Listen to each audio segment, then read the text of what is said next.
All right, hello everyone. Welcome back to the Cult of Belial. I'm here with Anton. Finally, how are you today, brother? How are you? I'm very good, man. How are you? I'm good, dude. It's been a while since our last video together. Been a long time coming. Again, schedule conflicts, but today, what we're gonna do. So we made a post in the group uh, to answer questions. So when we did our live stream in the group, it just wasn't working out for us. And one thing that happened during this live stream was Anton had a channeled message from Abaddon. I'm not sure if he remembers all of it, but I'd like for you guys to hear this message because it resonates with me. And the theme for this year, has a lot of what this message from Abaddon says is ringing true for me, at least so far in the year. So, Anton, if you want to share that message. Okay. So essentially, this was channeled on New Year's. So it was meant to be like a New Year's channeling or message for everyone from Abaddon. With the new year coming, that has now arrived, we must be willing to step into the fire, the flame of evolution, the fire that will ignite our ascent. We must throw all that does not help us, all that hinders us, all that blocks us, the old self, all that must be left behind within the year that has passed, and throw it into the fire so that it may fuel the very thing that will birth, and skyrocket our ascent. From death shall come life. From the death of the old shall come the life of the new. That's the gist of the message. Hell yeah, dude. Yeah, just a lot of shit so far in this year, 2024, has been very much like trial by fire. You know, you're either going to burn the flames or you're going to fucking come out stronger. And I know we're not that far into 2024, but it's fucking, it hits home for me. So. Very much for me at the moment as well, man. For the few things that I'm trying to accomplish for this year, it's been just thrown in the deep end kind of thing, which is good. If it's very good, I like it that way. I prefer to either go all out and fail than hold back and fail. You know what I mean? Yeah, absolutely. And there's just a lot of things in my social life and a lot of things in my work life, like things that I have not dealt with before. People just really, I don't want to say pushing me to the edge, but people pushing my boundaries more and more, and it's one of those things. It's are you going to deal with it or are you going to sit in your comfort? And the approach has to be, I have to deal with it, otherwise I'm just going to stay stagnant. I know exactly what you mean, 100%. Yeah. All right, let's jump right into it. So I've got the post pulled up. Your camera is off for me, by the way. Oh, well, it's on. It should be on for me. I can see you. We find if you want to hit switch camera, it might fucking turn on, or maybe I should do that. Do 1 moment. How is that looking? It's doing something. No, there you are. Yeah, cool. Cool. I know that fucking freaks me out too every time we do a video. It's I can't fucking see you. I hope it shows up. All right, so I've got the Q&A post pulled up. So we've got a couple of questions on vampirism. First question comes from Raphael. What can I do to stabilize my vampirism? Meaning it tends to fluctuate when it comes to taking energy. So that's the first question. We'll answer that. And then San Miguel asked, is vampirism a good thing to practice?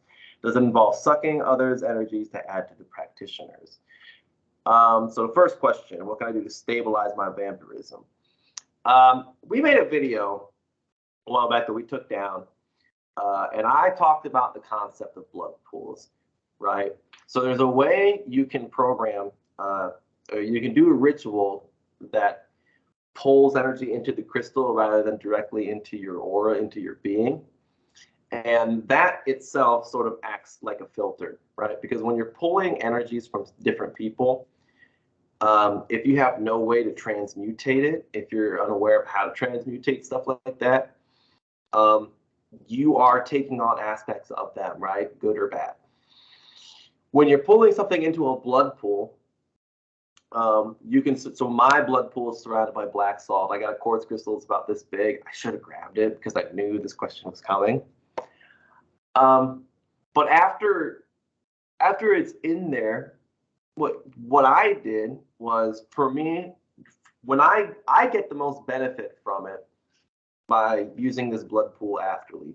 So after you've got all this energy inside the crystal, rather than pulling energy into it like you would vamp anyone else from the crystal, which you can do, there's no problem with that.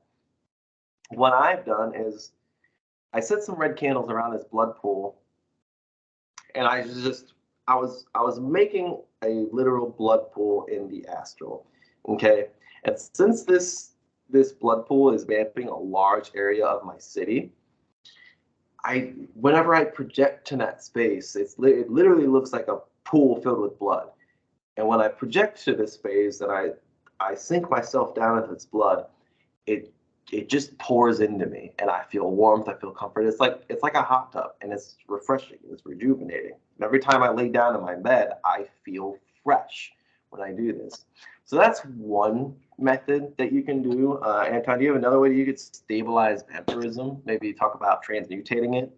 Well, in terms of stabilizing vampirism, they could be meaning the actual intake of it. Like the intake is been cut off, the actual feeding process, right? So it depends how you're feeding, like with what you said. If you're going through it tendrils, or if you're just breathing the life force in, if you're doing astral vampirism where you travel to the target and like sort of attack, so to speak, like in a vampiric way. But overall, you don't want to focus on pulling from them and like taking it from them. You want to focus on just taking it in. You want to focus on you taking the energy in, not removing it from them. That's what I found threw me off vampirism in the first place. I'd be so locked in on them and just trying to, drag it from them that it would sort of do a little loop, the energy. Instead, I focused on like the actual in between me and them, and the actual energy flowing into me instead of trying to drag it from them. So that way I'm attracting, not chasing the energy, so to speak, which is a vampiric thing to do. And it works well, that theory, with a lot of other magics out there. Another thing would be, how are you holding this energy? How are you feeling when you take it in? Like, are you taking it into your aura? Are you taking it into your inner body? When I do it, I like to take it in both.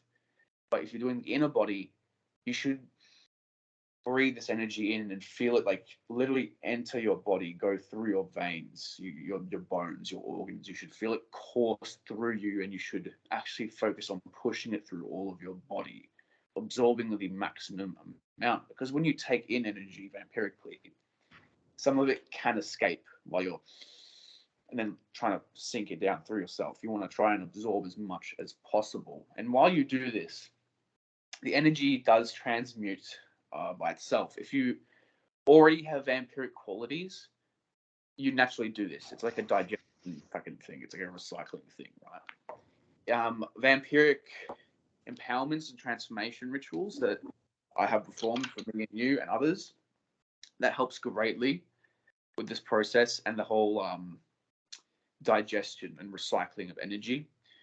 If you don't have that, you can pull it into your black flame and turn it into raw power, but it will be feeding your black flame and not revitalizing you in the traditional vampiric way, if that makes sense. There's multiple things you can do, though.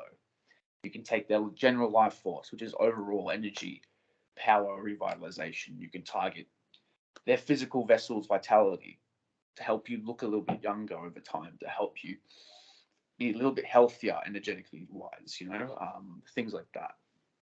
Yeah, that makes a lot of sense with what I found, that blood pools help me just absorb that energy more. And I think it's because I'm more focused on that energy, like feeling all that, taking it in rather than draining it from somebody else.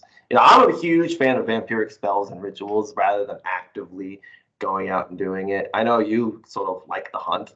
We've talked about this before.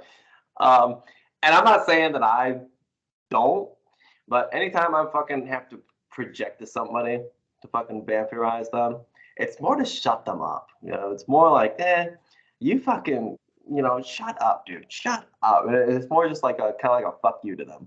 You know what I mean? But all right, the next part of this vampiric question is vampirism a good thing to practice? Does it involve sucking others' energies to add to the practitioner? So short answer, yes. One thing that every practitioner should at least be aware of is how to vampirize and how to recognize vampirism. Because there are actually unconscious energy vampires that walk around day-to-day life. If you've ever entered a room with somebody and like after spending time with them, you were just like, dude, I do not want to be around this person. I just feel drained. I feel exhausted, blah, blah, blah, blah, blah. It's because for whatever reason, they're just taking in energy, and our subconscious does not know how to react other than to get away. When you learn energy vampirism, you're able to recognize that, and you're able to protect against it so that this doesn't happen to you. And it also can be beneficial. So if you do encounter an unconscious energy vampire, you can actually start draining energy from them and get them to get pushed away. Okay, so it's almost like when you have a stronger magnet in the room with you compared to another magnet, you are going to be taking that in, and they aren't going to receive any kind of benefit from it, which unconscious vampires usually don't see any benefit from draining people. It's just something that they do, Is it a good thing to practice? I'm not going to say yes, but I'm not going to say no either. It's just something to practice. One thing that vampirism can teach you is how to manipulate energy, what the flow of energy looks and feels like, especially internally. Okay. And it doesn't always have to be baneful, right? So I learned from Beelzebub vampiric healing, where you can pull sicknesses out of people, out of yourself. Again, you could store them in a crystal, or you can just fucking throw it away. Beelzebub was very adamant about like not wasting energies from sicknesses, because he's like, at the end of the day, it's energy. You might as well just take it, throw it in the ground if that's what you're gonna do. But it can be used for baneful purposes, and it can be used on the fly. Like it's one of those things that has more benefits than downsides. I know some of the health benefits, like, dude, like you're gonna be more energized and stay younger for longer. I'm not saying you're gonna have like eternal youth or anything like that. I know Anton touched on this a little bit. You'll just have more vitality. You'll have more vital essence. And also you can use it to empower your psychic abilities. You can drain people's chakras. You can target chakras. You can target their energy centers, and you can pull energy and feed your psychic senses and chakras through the means of vampirism. Definitely. I would have to add to that vampirism also enhances like your energy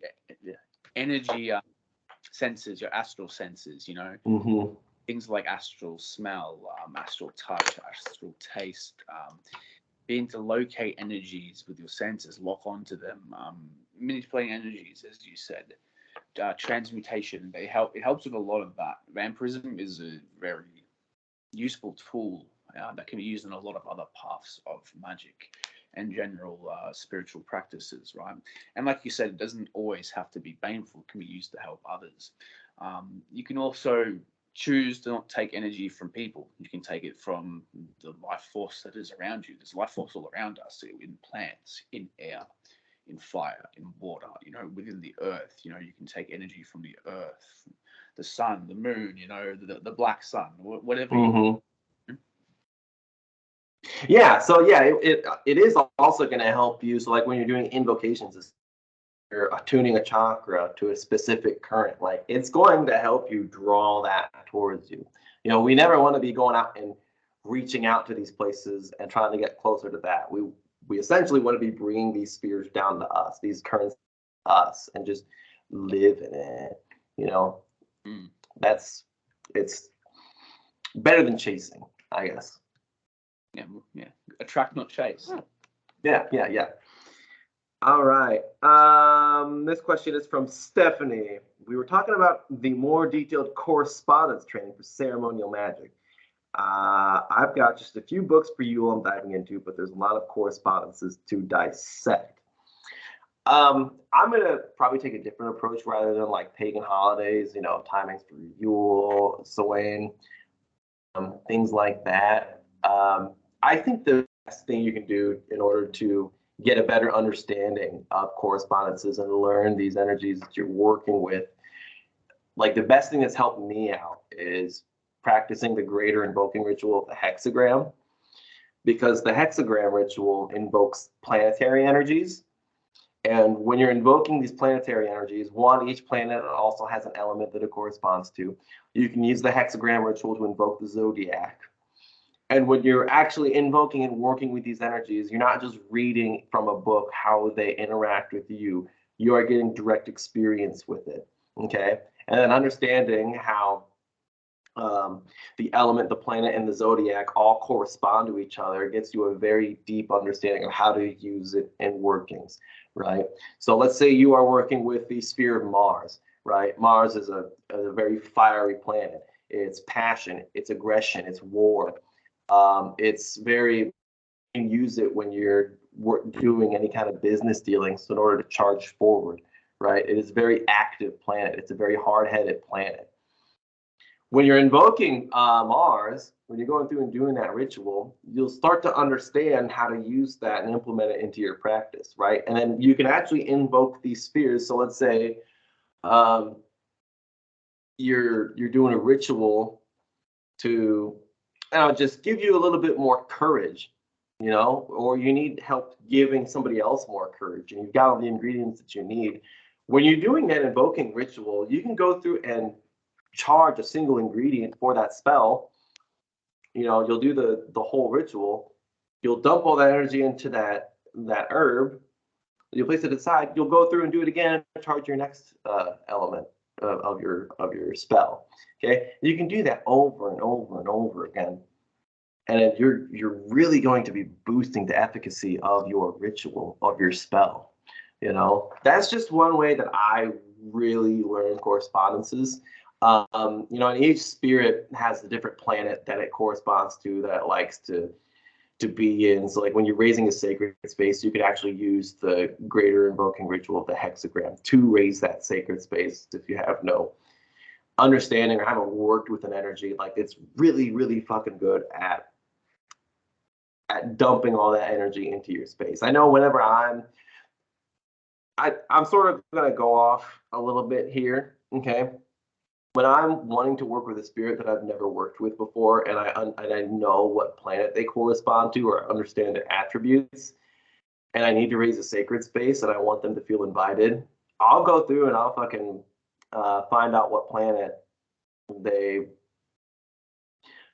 correspond to, and I'll do that invoking ritual of that planet. You know, that raises the sacred space for them, and then you just go through and you vibrate their name over and over again. You invite them into your space. That's pretty much how I contact any entity that I've never contacted before, and I cannot find like a sigil or a call for them. You know, most of the time you're gonna get spot on. You know, of course, having your patron there with you to make sure it's not something else. That's just a little tip for, I don't know, somebody out there might use that. So, Anton, do you know how would you might know more about the pagan holidays than I do, because I really don't know anything about pagan holidays. I don't really do the holidays. I don't do any holidays really. Like it's just I just do like no different day to me than any other day. What about correspondences? Correspondences, like if you're gonna work with spirits, it's always good to figure out the correspondences. Like you want to use the right color, the right incense, you know, the right everything, even the idols, etc. Right? Like for example, over here, Abaddon, he's got a very warrior aspect to him. He's extremely Martian, yet Saturnian, abyssal, etc. So the colors I would use for him are red and black, mainly red and black, right? You can go in a bunch of other colors, but I like to use red and black. Incenses would be myrrh. What else? I use dragon blood. Dragon blood is good for all demonic beings or infernal beings, you know. Say it. Stuff like that. You know, you want to figure out what herbs, etc., correspond to the elements or planetary alignments to that actual spirit. You know, once you find out one of these things, either the element or the planet's spirit, then you can find the rest of all the other things you can gather for that spirit. That's just really how I go about it in a very simplified way.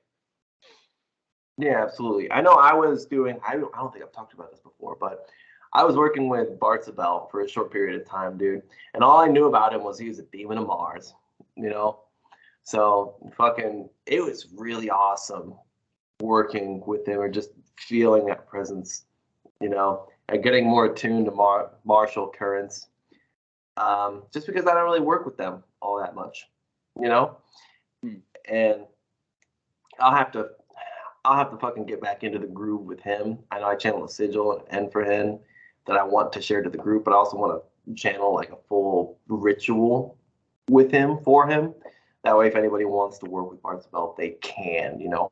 Crowley wrote a Bartzabel working that you can use, but from what I understand, like the sigil that he gave me, the way that he wants to be approached and stuff like that, it differs a little bit than the Crowley vocation of Bartzabel.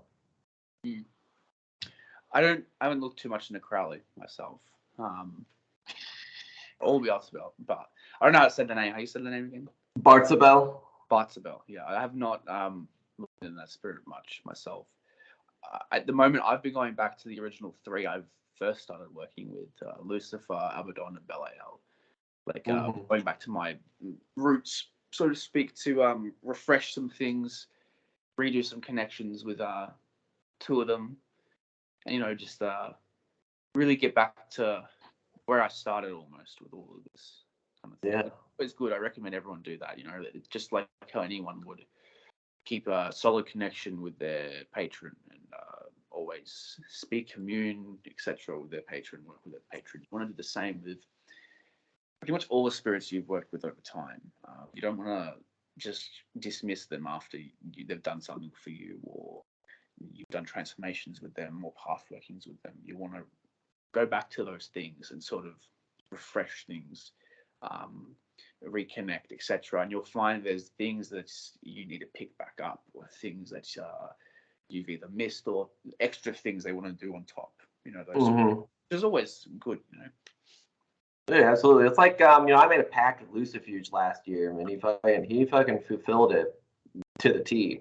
You know, and I remember going back in November, and I was like, you know, I'm here to thank you for everything that you've done. And the first thing he said is like, what's next? What's next for you, bud? What's next? You know, I was like, oh my God, really? Really, dude? What is next? I don't know. You know, like,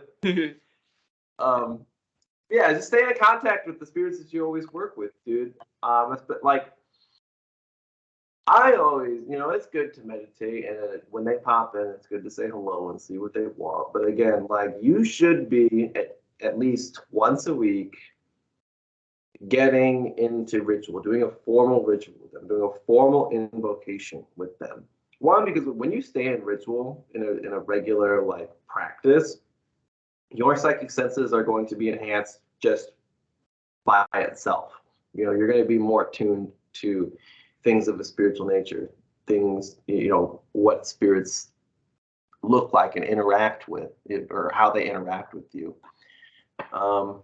If you're wanting to learn more about correspondences and stuff like that, Azazel teaches all these things. Lucifer teaches all these things.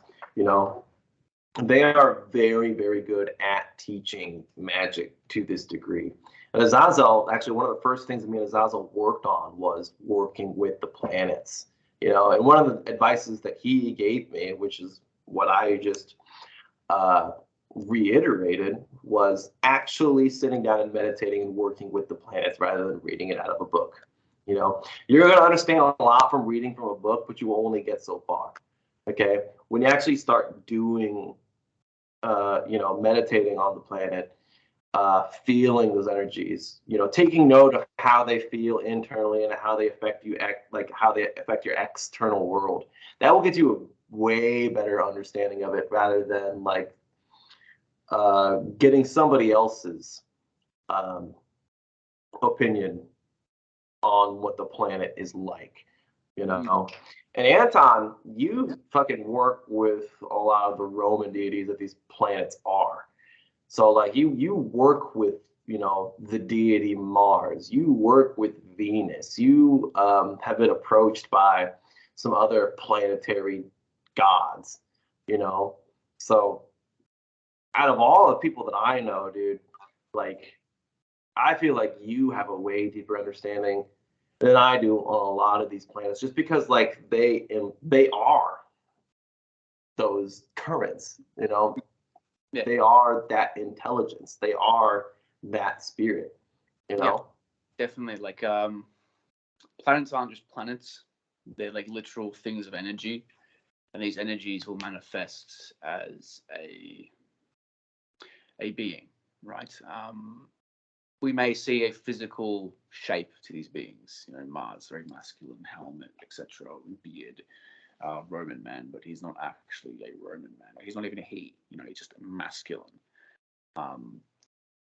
But that's how the planets have approached humans, right? A lot of other spirits can be said to be those aspects as well, but I won't get into all of that because it's a whole conundrum. But they pretty much are planets, yes. And when you work with someone like Mars, you will be transformed and embody that current. You will become the warrior. You become masculine. You will take action. You will find your passions in life and really chase after them in a fiery way. There's a big protector aspect with him as well, and not just that, but with Mars, you learn about honor, about respect, discipline, time management, these sorts of things. With Venus, you learn self-love, self-soothing, beauty, glamour. There is even a war aspect to Venus, which is very big, but hidden at the same time that not many people know about. I know another occultist on YouTube spoke about it, and I found it very interesting as well once I actually got introduced to that aspect. But a lot of healing happens with Venus. You can do a lot of love work with Venus as well. But this is all essentially what these planets embody in terms of a physical thing. Like their energies embody these sorts of things. They are love, they are war, they are passion, they are fire, they are air. These sorts of things. Jupiter, I need to work deeper with, but it's just power, straight power, bro. Money, wealth, status, these sorts of things. There is more there. I know there's more there, but I need to explore it further to be able to speak about it to you guys. Yeah, absolutely, and especially like I was just saying, dude. When you work with these energies, when you work with these deities, you have a way deeper understanding than read out of a book. Understanding that Mars has protective qualities. And experiencing that firsthand. You can read that out of a book, but it's a different level of understanding when you aren't. You know what I mean? I would also recommend don't skip the elemental work. The best thing I found so far working with elements is working with the 4 archangels of the cardinal directions. Raphael, Michael, Gabriel, Uriel. Because all they are just intelligences that embody the elements. And that's it. There's some people in the left-hand path specifically who refuse to do any kind of angelic work because they've got this idea that, angels and demons don't like each other. Angels and demons are more similar than they are not, the end of the day, the only real difference that I found is one, the way that they interact with you, and two, what kind of intelligence that they are. Angels are just celestials, demons are infernals. One's a little bit more chaotic, one's a little bit more dark. One demands respect. The other one is more like a computer program, where like if you understand the invocation process or the invocation process, you understand what they're going to do to you when you invoke them. And you understand that like there's a system that you have to go through when invoking angels and working with angels. It's different, like, yeah, there's a difference, but there's not a huge difference. You know what I mean? I don't know if I really got what I was trying to say across. Did you understand what I was saying? I understand what you're saying. They are different in ways. They are similar in other ways. With the infernal, they will cause chaos in your life to involve you, to place adversarial qualities in your life to push you forward. They will break you down to build you back up. But in the end, they are more empathetic. They're more understanding. They transform your pain. They cash it out into power. They teach you how to do that. It's different. It's like working with a mentor. But when you work with Angelic, it's like working with someone almost like your boss almost. It's a different. Yeah. You said exactly what I was trying to get across. That's fucking perfect. Angels, they're very they can cause a lot more chaos than infernal, and not in the type it's going to benefit you in the end. It's just going to fuck shit up, and it can in the end. And they can be very mentally harsh as well. They're a lot more colder in nature. Like if you go to an infernal, right, with your problems, you cry your heart out to an infernal. They will sort of pat you on the shoulder and be like, it's all right, we understand, Yeah, they'll empathize with you. But you go to an angel, and this may not go for everyone. Everyone may have a different experience, but people that I know, they're more colder. They're like, do better. Just looking down at you almost like not good enough. Like they'll tell you what to do, but they'll say it in just a cold manner. Like even Michael, he's protective. I don't know. But it's still cold. He'll tell you what to do and then out. That's it, kind of thing. But they're good to work with. They're very warlike as well. Really warlike in a difference. I can't put it into words. I can feel it. I can see it. But I can't put it into words. It's very intense.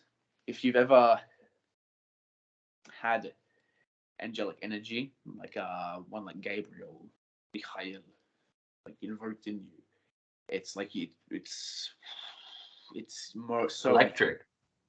Yeah, like Lucifer electric, but it's different. It's just you just jump up and just do everything. It's. Yeah, I'll say that anytime an angel has shown up outside of ritual to my space, it's been more shocking than an infernal showing up. It's like they show up and they're there, dude. It's like fuck, like. Be not afraid. Pretty much, dude. It's pretty much spot on, dude. They're like, "What's up? What's up?" Yeah, I don't know. I've only had a couple. Mainly Michael, Metatron a little bit, but Michael, it's like sometimes I can't tell the difference between him and Lucifer as well. Mm-hmm. With how they sound, with how they enter a room, completely different, but sound wise, yeah, not so sure. Right. I don't know. Angels don't really speak much to me. Like they're always willing to do work with me, but they don't. I guess I work with them a little bit differently. I'm just invoking them to get acclimated. So when I was talking about elemental work, let's say you're invoking Gabriel, who corresponds to the element of water. What happens is your intuition starts increasing. You get more in touch with your emotions. You have a little bit more empathy. You know, if you explore that further, Gabriel has an aspect that corresponds to Yesod and the Tree of Life, and that's where like you start peeling away the veil. Okay, Gabriel can help with that. He can help with visions. He can actually give visions. You know, things like that. You know, and when I'm invoking them, I'm literally just trying to grab onto that and take it into me, and then send them away. There's not a whole lot of communication going on between me and them. That's like, yeah, I found that with them as well. Like there is communication there, but it's nowhere near like infernal. Like infernal, they stick around. Yeah. You know, they'll pop in and out quite more often on their own accord, but angels, not so much. I found. Hell yeah, dude. So that was all the questions in the post. So I will be making another post after this is uploaded, and then we will answer more questions in the future. Sounds good? Bueno. Yeah, dude. Shadowbox thing, sorry. Like I don't want to get excited. Hell yeah, dude. All right, guys. Thanks for submitting all your questions, dude. And thanks for everybody for checking in. If you guys aren't part of the Facebook group and you want questions answered, my recommendation would be join the group. The link will be in the description. You know, say that you came from YouTube so we can let you in. And find the post, leave a comment. Okay, we will get around to the question. And again, with our schedule conflicts, it may be another 2 weeks till we answer the next set of questions. We're going to plan to do another video here shortly that isn't a Q&A. But for now, thanks everybody for watching. Please like and subscribe. And until next time.